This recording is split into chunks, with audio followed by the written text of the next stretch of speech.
देखो जैसे ये क्वेश्चन हमें करना है, if 8 dice are rolled find number of cases such that sum of numbers on dice is 6।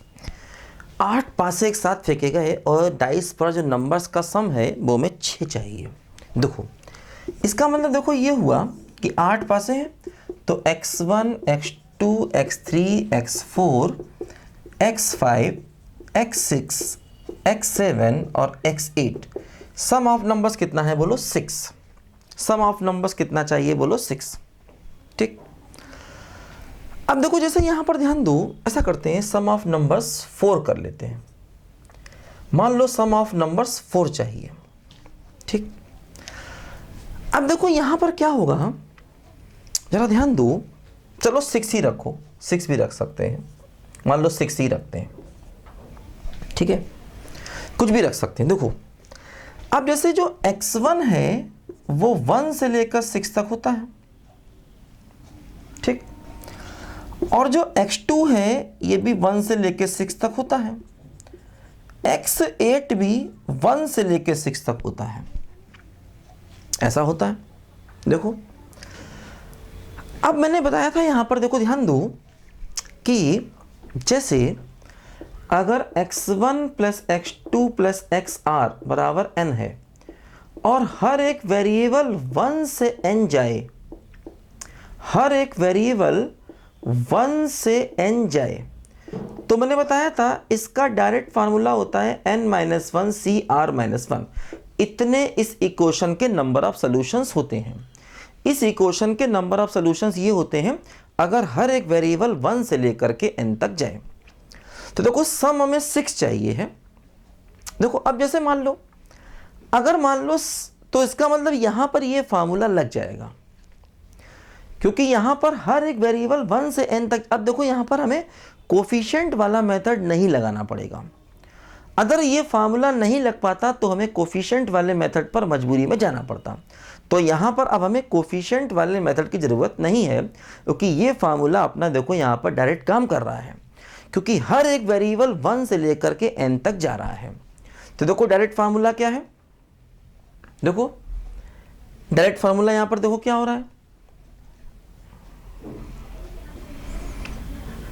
देखो ध्यान दो, सम हमें 6 चाहिए, सम हमें 6 चाहिए। देखो ध्यान दो, अब यहां पर एक समस्या देखो ये आ जाएगी। देखो क्या, देखो यहां पर एक समस्या ये आएगी कि एक्चुअली अगर हम सबको 1 वैल्यू दे रहे हैं तो, और सबकी कम से कम वैल्यू 1 है, जैसे मान लो इसको 1 दिया, इसको 1 दिया, इसको 1 दिया, तो सम तो 6 नहीं हो पाएगा फिर, है ना। मतलब एक्चुअली देखा जाए तो ये क्वेश्चन ही गलत है। कैसे, देखो अगर 8 डाइस को रोल करोगे तो पासों पर सम ऑफ नंबर 6 नहीं आ सकता, क्योंकि हर पासे पर कम से कम 1 आएगा, हर पासे पर कम से कम 1 आएगा। तो जब हर पासे पर कम से कम 1 आएगा तो सम 6 हो ही नहीं सकता। तो मतलब देखा जाए इसलिए इसको थोड़ा बदलना पड़ेगा। एक काम करते हैं, मान लो सम ऑफ नंबर्स हम 12 कर दें, 12। ठीक है, सम ऑफ नंबर्स मान लो हम 12 कर देते हैं। ठीक, तो अब देखो अगर सम ऑफ नंबर 12 है तो अब ये क्वेश्चन सही है। अब लेकिन देखो समस्या ये है कि हर एक वेरिएबल 1 से 6 जा रहा है, जबकि यहां पर 12 है। एक काम करें, देखो हम x1 को 1 प्लस y1 और x2 को 1 प्लस y2, इसी प्रकार x8 को 1 प्लस y8 मान लें। देखो इससे क्या होगा, x1 कहां से कहां तक है, 1 से 6 तक है, तो 1 प्लस y1 कहां से कहां हुआ, 1 से 6 तक हुआ, तो y1 क्या होगा बोलो, 0 से लेकर के 5 तक होगा। ठीक, अब देखो क्या होगा यहां पर कि हमारा जो क्वेश्चन है ये बदल जाएगा। सबकी वैल्यू पुट करो, x1 को लिखो 1 प्लस y1, x2 को लिखो 1 प्लस वाई 2 से लेकर के 1 प्लस वाई 8 बराबर 12, सबको लिखा। ठीक, अब देखो क्या हुआ, y1 प्लस वाई 2 से लेकर के y8, और ये 1 1 1 कितनी बार आ रहा है, 8 टाइम्स आ रहा है, तो इक्वल टू 4 आ जाएगा इधर, क्योंकि ये 1 1 1 8 आएगा, घट जाएगा जाके 4 हो जाएगा।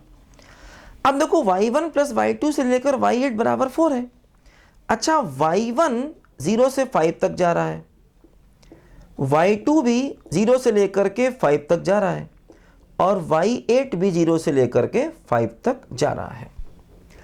अब देखो हर एक वेरिएबल 0 से लेकर के 5 तक जा रहा है, जबकि ये वैल्यू तो 4 ही है, तो इसका मतलब हर एक वेरिएबल 5 तक नहीं जाएगा बल्कि 4 तक ही जा सकता है, क्योंकि इन सबका सम 4 है, 4 से ज़्यादा कोई नहीं हो सकता।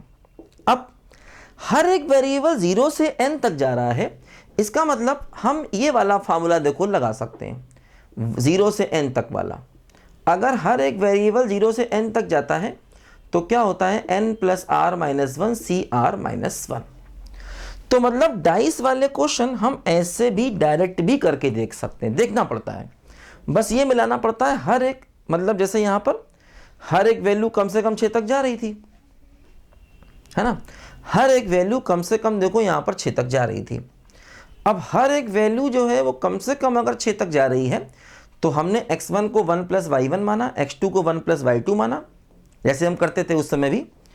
तो x1 1 से 6 तक है, x1 की वैल्यू पुट कर दी तो y1 क्या हो गया, 0 से 5। इसी प्रकार y2 भी क्या हो जाएगा, 0 से 5, और इसी प्रकार y8 भी क्या हो जाएगा, बोलो 0 से 5 हो जाएगा, ध्यान दो। ठीक, तो x1 की जगह लिखा 1 प्लस y1, x2 की जगह 1 प्लस y2 और 1 प्लस y8, तो y1 y2 से लेके y8 ये 1 1 1 8 टाइम में घट के 4 हो गया। अब देखो क्या हुआ, इन सबका सम 4 है और y1 0 से 5 तक जा रहा है, तो 0 से 5 तक y1 जा नहीं सकता क्योंकि इसकी वैल्यू तो 4 है। अगर y1 को 5 ले लिया तो सम जो है 4 नहीं हो सकता, इसलिए हर एक वेरिएबल 0 से 4 तक अपने आप ही चेंज हो जाएगा। तो जब हर एक वेरिएबल 0 से 4 तक जा रहा है तो हम ये फार्मूला लगा सकते हैं, n कितना हो गया 4 और r कितना हो गया, देखो 8, क्या हो गया n plus r minus 1 C r minus 1, तो क्या हो गया देखो 4 प्लस 8 माइनस 1 सी 8 माइनस 1, तो क्या हो गया बोलो 11 सी 7। ये हमारे क्वेश्चन का फाइनल आंसर आ गया है ना, n plus r minus 1 C r minus 1। देखो n है 4, r है 8, तो 4 प्लस 8 12 माइनस 1 11 सी 7, ये हमारे क्वेश्चन का फाइनल आंसर आ गया। मतलब सम अगर 12 चाहते हैं तो इतने केसेस होंगे जिसमें हमारे डाइस पर आने वाले नंबर्स का सम कितना होगा, बोलो 12 होगा, ध्यान दीजिए। तो डाइस वाले क्वेश्चन ऐसे भी किए जा सकते हैं, लेकिन हर सवाल ऐसे नहीं होगा। अब ऐसे मान लो अगर हम यहाँ पर सम 18 कर देता तो ये ऐसे पॉसिबल नहीं होता, क्योंकि अगर सम 18 कर देता तो y1 plus y2 plus y8 से लेकर के यहाँ वो अगर सम यहाँ मान लो 18 होता, यहाँ भी 18 होता, तो यहाँ 10 बनता, यहाँ 10 बनता, और हर एक वेरिएबल 0 से 5 तक जाता और यहाँ 10 बनता, तो हम ये फार्मूला डायरेक्ट नहीं लगा पाते, है ना। तो ध्यान रखना पड़ता है हर एक वेरिएबल 0 से n तक अगर जाएगा तो इस फार्मूले को लगा करके, तो मतलब डाइस वाले क्वेश्चन हो सकता है इस फार्मूले से डायरेक्ट भी हो जाए, लेकिन वो देखना पड़ता है इसकी कंडीशन फुलफिल होनी चाहिए। ये फार्मूला तभी लगेगा जब हर एक वेरिएबल 0 से n तक जाएगा, है ना। तो अगर हम 1 प्लस माने तो उससे हो सकता है कि हर एक वेरिएबल 0 से n तक जाए और हमारे क्वेश्चन का अपने आप ही आंसर आ जाए, है ना। जैसे यहाँ पर मान लो अगर मैं 18 लेता तो यहाँ भी 18 होता, तो यहाँ पर ये 8 1 1 थे, यहाँ 10 आता, यहाँ 10 आता, और हर एक वेरिएबल 0 से 5 तक जाता, पॉसिबल नहीं था ये फार्मूला। तो कई बार डाइस वाले क्वेश्चन इस फार्मूले से भी निकल जाते हैं, तो करके देखना पड़ता है थोड़ा एक बार, ठीक है, कि आखिर क्वेश्चन कैसे होगा, ठीक है। तो डाइस वाले क्वेश्चन में देखो ये वही कॉन्सेप्ट हम लगा रहे हैं कि आइडेंटिकल चीज़ों को अलग अलग लोगों में बांटना, अगर सम हमें दिया जाए, ठीक है। लिखो बच्चों ध्यान से इसको पहले।